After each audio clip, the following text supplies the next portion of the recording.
君は五条悟だから最強なのか、最強だから五条悟なのか。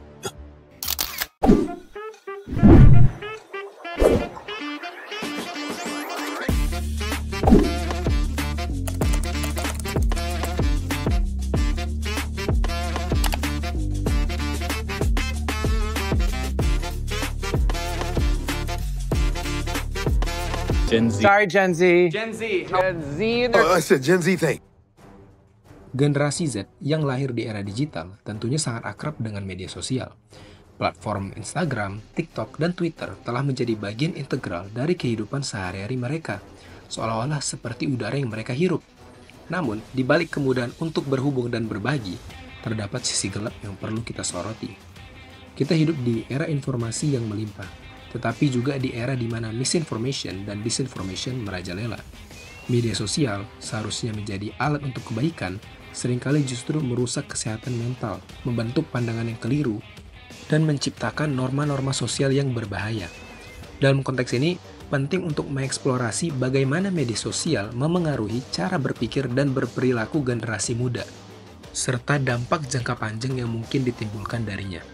Mari kita telusuri lebih dalam. Pertama, mari kita bahas beberapa fenomena yang bikin kita mikir keras. 1. Marriage is scary.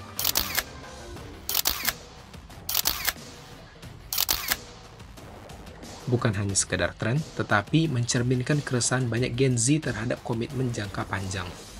Alih-alih diskusi yang konstruktif, media sosial seringkali jadi arena perdebatan yang gak sehat, penuh dengan generalisasi dan saling menyalahkan antar gender.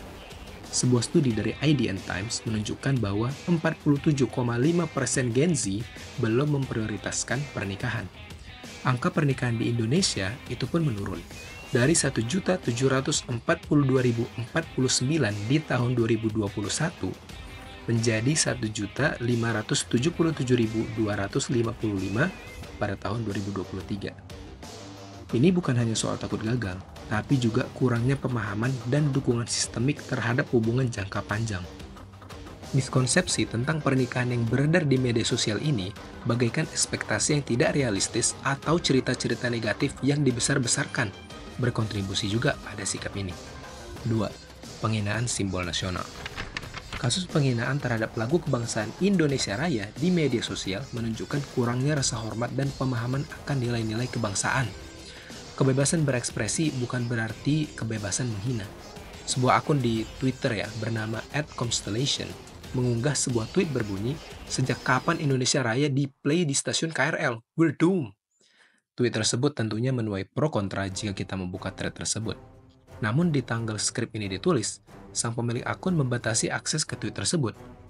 Ironinya, beberapa netizen nampaknya pro kepada tweet ini dan menempelkan embel-embel fasis hanya gara-gara pemutaran lagu Indonesia Raya. Ini menunjukkan betapa mudahnya informasi yang salah dan provokatif menyebar di media sosial, dan rentannya Gen Z terhadap pengaruh negatif tersebut. Ketidakpahaman akan konteks sejarah dan simbol nasional yang mungkin diperparah oleh kurangnya pendidikan kewarganegaraan yang memadai bisa menjadi faktor penyebab perilaku ini. 3. Normalisasi pakaian provokatif.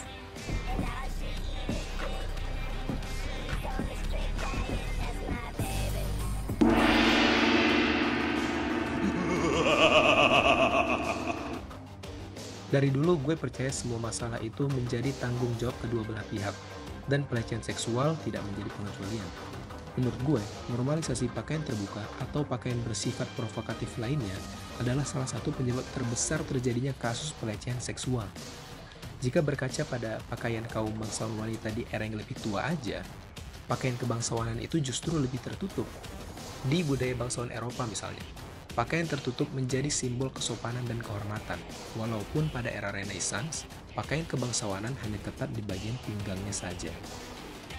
Atau jika kita berkaca pada budaya di benua Asia, pakaian bangsawan Jepang yaitu kimono cenderung menutupi seluruh bagian tubuh. Kalaupun ada beberapa aspek yang mau ditonjolkan, mereka hanya memperlihatkan leher atau pergelangan tangan aja. Walau fashion berkembang seiring berkembangnya zaman, gua rasa norma sosial bukan hal yang bisa kita masukin dalam bahasan perubahan standar norma sosial. Dan jika kesalahan pada kejadian pelecehan seksual terus-menerus disematkan pada pelaku yang dimana dalam konteks ini adalah laki-laki, maka ini cenderung hanya memojokkan kaum laki-laki aja dan tentu bukan sebuah bentuk keadilan sosial. Jika pakaian menjadi simbol kecerdasan dan manusia modern percaya akan teori evolusi, maka kita semua tahu bahwa era di mana pakaian manusia sangat minim justru ada pada era manusia baru mengenal api. 4. Rasisme dan logical fallacy. Judi itu hiburan orang kaya, duitnya dia nggak tahu mau kemanain lagi. Gue judiin, gue adu sama duit orang begitu. Nah kalau miskin, jangan judi monyet, fokus nyari uang, nyari makan. Rasisme dan penggunaan logical fallacies dalam perdebatan online menunjukkan rendahnya kualitas diskusi publik di media sosial. Menurut Internet Encyclopedia of Philosophy, banyak argumen di media sosial mengandung logical fallacies seperti ad hominem dan straw man. Rasisme online seringkali disertai dengan kesalahan logika yang memperburuk perdebatan dan menghambat pemahaman bersama. Kurangnya pendidikan kritis dan pemahaman tentang logika ditambah dengan anonimitas di internet ikut berkontribusi pada penyebaran rasisme dan penggunaan logical fallacies yang tidak bertanggung jawab. 5. Normalisasi hal-hal salah dan miskonsepsi yang menimbulkan perilaku buruk.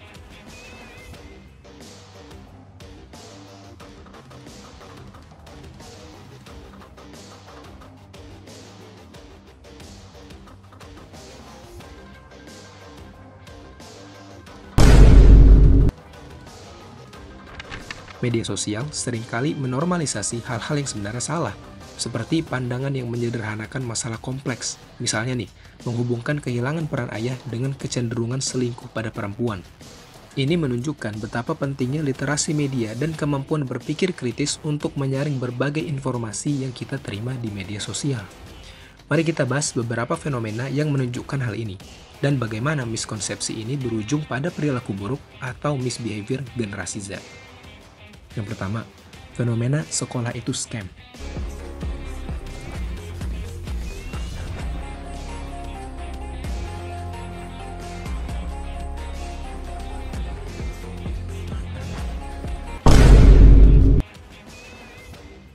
Banyak Gen Z merasa sistem pendidikan kita tidak relevan dan mahal. Miskonsepsi ini muncul karena kurangnya informasi tentang jalur karir alternatif atau kurangnya dukungan untuk mengejar passion di luar jalur pendidikan formal.